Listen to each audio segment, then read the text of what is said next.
Madame, mademoiselle, monsieur, bonjour et bienvenue dans ce magazine où nous partons à la rencontre, une fois de plus, de Armelle Job qui vient de publier aux éditions Robert Laffont ce livre « La disparue de l'île Montsint ». Armelle Job, bonjour. Bonjour. Petite question indiscrète, c'est votre quantième bébé celui-ci? Au total, je pense que ça doit faire 26 ou 27, je ne sais plus très bien. Alors, la disparue de l'île Montsint, on se trouve à Liège, bien à Liège. Qu'est-ce qui justifie cet amour que vous avez de Liège? J'ai écrit beaucoup de romans qui se passent à la campagne, souvent dans des petits villages en Ardennes, ou même ailleurs d'ailleurs. J'ai même écrit un roman qui se passe dans la campagne flamande. Mais quand je dois me situer dans une ville, généralement j'aime bien Liège. C'est ma ville de prédilection. J'ai fait mes études à Liège, j'ai vécu donc à Liège, et c'est une ville que j'aime beaucoup. Donc je préfère utiliser des endroits que je connais, et Liège me convient parfaitement. Parce que c'est vrai que dans certains livres, parfois, il y a juste une petite incursion, Oui. une petite visite, hop, on arrive quand même à Liège. C'est généralement la ville où on se rend, où, voilà, si on doit se rendre quelque part, c'est à Liège. Alors, comment est née cette histoire-ci, donc la disparue de l'île Montsint?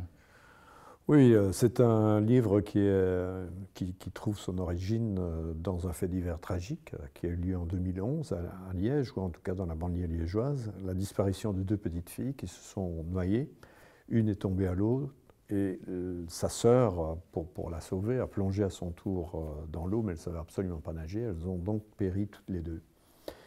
Et j'ai été vraiment très très choqué, touché par ce fait divers.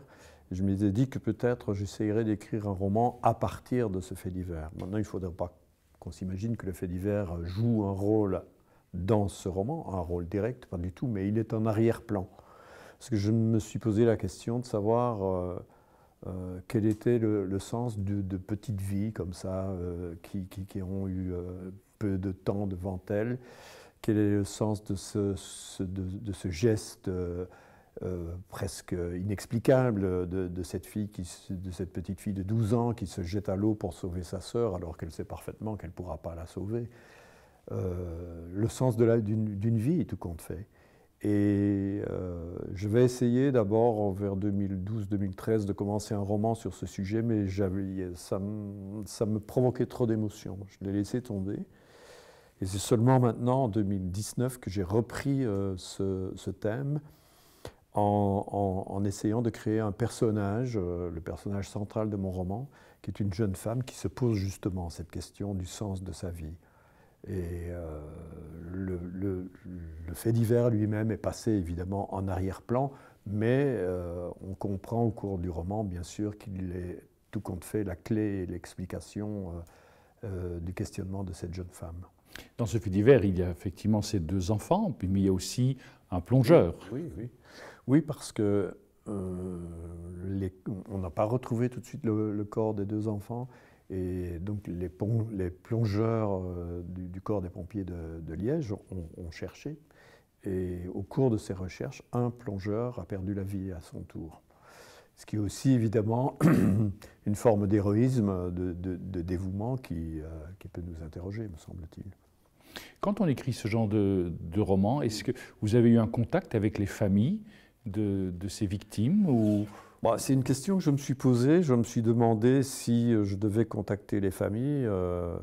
Et finalement, je ne l'ai pas fait. J'ai pris conseil, mais je pensais que c'était peut-être rouvrir des plaies. De toute façon, les faits sont évoqués de manière extrêmement discrète. Il n'y a pas de nom, il n'y a pas de circonstances précises. Donc il m'a semblé que ce n'était pas la peine de rouvrir des plaies. Dans ce roman, comme un peu toujours dans vos romans, si je puis me permettre, Armelle Job, on va quand même de surprise en surprise. Oui. Vous m'aviez déjà dit que quand vous commencez, vous ne savez pas toujours vers où vous allez. Est-ce que cette fois-ci, c'était la même chose? Ah oui, tout à fait, bien sûr. Je pratique toujours de la même manière. Je ne peux pas écrire un roman qui est préfabriqué. Moi, je me lance dans l'histoire Et je vois un peu ce qui va arriver. Je vois les personnages qui arrivent petit à petit. Je me pose des questions au fur et à mesure, comme le ferait un enquêteur, je pense. Finalement, mon roman, c'est une enquête. Mais moi aussi, j'enquête. Donc, on commence le roman avec cette jeune femme quelqu'un aperçoit sur le pont-barrage de l'île Mont-Saint. C'est la nuit, il neige, elle est penchée sur le parapet, et il pense tout de suite évidemment qu'elle va se jeter à l'eau. Il va recueillir cette jeune femme, et le lendemain matin, on ne sait pas où elle est passée. Et bien entendu, comme n'importe qui, je me dis, bon, on va la rechercher. Et donc je mets immédiatement en scène une personne qui s'interroge à propos de cette disparition, la mère de cette jeune femme. Elle se présente à la police, voilà, j'ai une mère, j'ai un policier, et je vais simplement essayer d'imaginer comment les choses se passent dans la réalité. Je travaille toujours comme ça. Évidemment, quand on se lance dans une enquête de ce genre, on s'expose à bien des erreurs, des errements, et c'est ce qu'on voit à travers le roman. Il y a toute une série de fausses pistes, mais qui correspondent, me semble-t-il, à la manière dont une enquête réellement peut se produire.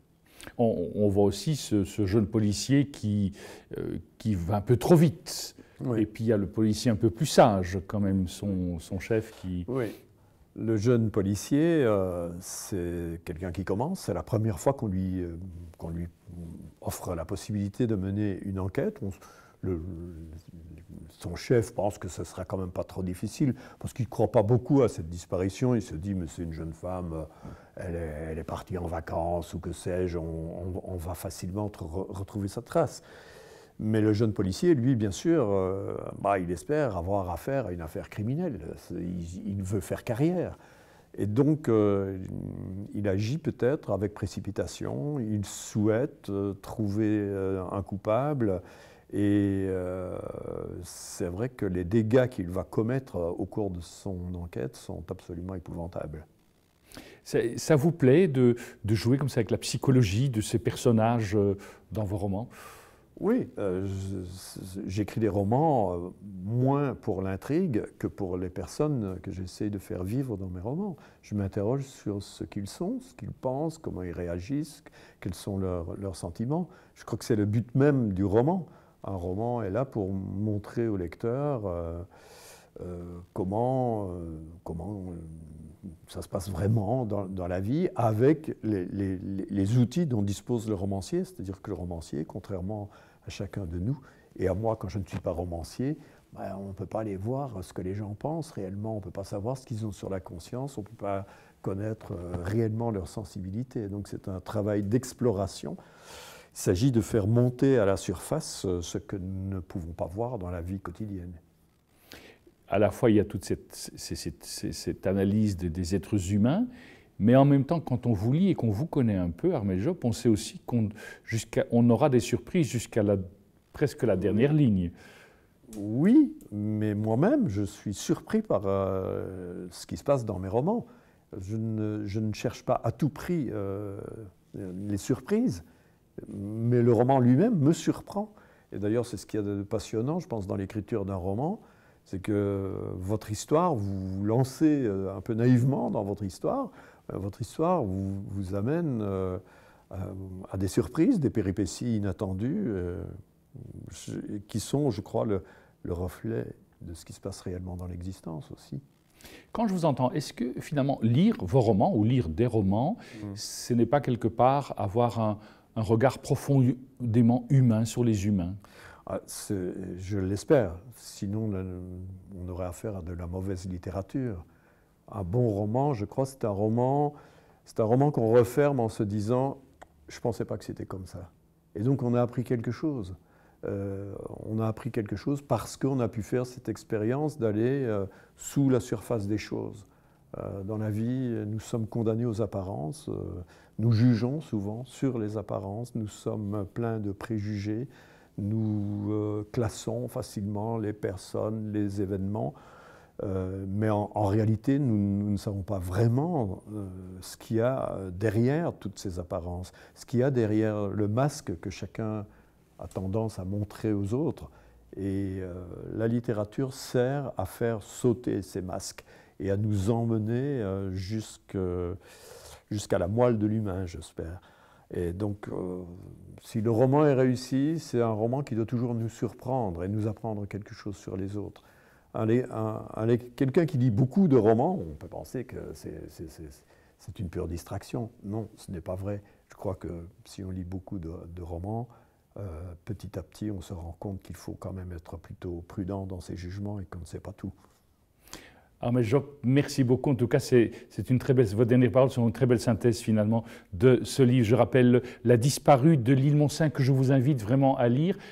Ne commencez pas trop tard parce que vous y passerez toute la nuit. L'intrigue vous tient en suspense pendant tout ce roman jusqu'aux dernières lignes. Merci de votre fidélité et d'ores et déjà, je vous dis à très bientôt.